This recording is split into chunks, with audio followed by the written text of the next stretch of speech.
அதுவும் குறிப்பாக கலைஞரிலிருந்து தொடங்கி அப்படிங்கிறத மனசுல வச்சுட்டு பார்த்தோம்னு சொன்னோம்னா, அவர் செய்த ஒரு காரியம் என்ன தெரியுமா? அதாவது ரோடு போட்டது, பஸ் விட்டது, அரிசி கொடுத்தது, டெலிவிஷன் கொடுத்தது, கேஸ் கொடுத்தது அப்படிலாம் தனித்தனியா பார்க்க வேண்டியதில்லை. அவர் செஞ்ச முதல் காரியம் இந்தியாவில் எங்கேயுமே செய்யப்படாத காரியம் அப்படின்னு பார்த்தீங்க அப்படின்னு சொன்னீங்கன்னா, 40 வருடங்களுக்கு முன்பு வரை 30 வருடங்களுக்கு முன்பு வரை இந்த பொருளாதாரமும் சமூகமும் மிக பெரிய அளவில் வேளாண்மை சார்ந்துதான் இருந்தது. அந்த வேளாண்மை சார்ந்து இருக்கும் பொழுது அந்த அதிகாரமும் எங்க இருந்தது? கிராமப்புறத்தில் இருக்கக்கூடிய அதிகாரம் யாரிடம் இருந்ததுன்னு கேட்டீங்கன்னா, யார் நிலம் வைத்திருந்தாரோட அவரிடம் தான் அந்த அதிகாரம் இருந்தது.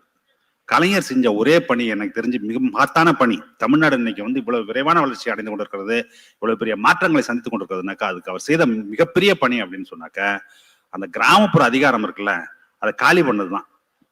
பல விதமா என்ன பண்றாரு அப்படின்னு கொஞ்சம் கொஞ்சம் எல்லாத்தையும் ஒரே நாள் எல்லாம் பண்ணல. அவர் கொஞ்சம் கொஞ்சம் கொஞ்சமா பண்ணாரு. முதல் பணி அவர் செஞ்சது என்ன அப்படின்னு கேட்டீங்கன்னா, கிராமப்புறங்கள்ல இருக்கக்கூடிய அதிகாரம் எங்க இருந்து பிறக்கிறதுன்னு அவருக்கு தெரியும். நிலத்துல இருந்து தான் பிறக்குது.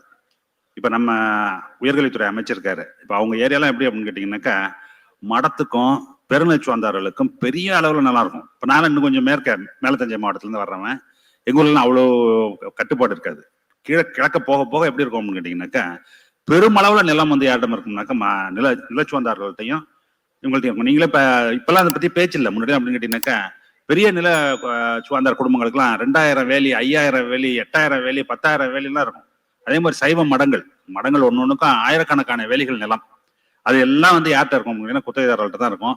அந்த குத்தகைதாரர்களுடைய கண்ட்ரோல் பண்றது வழியா தான் அவங்க கிராமப்புறத்தையே கண்ட்ரோல் பண்ணிட்டு இருந்தாங்க.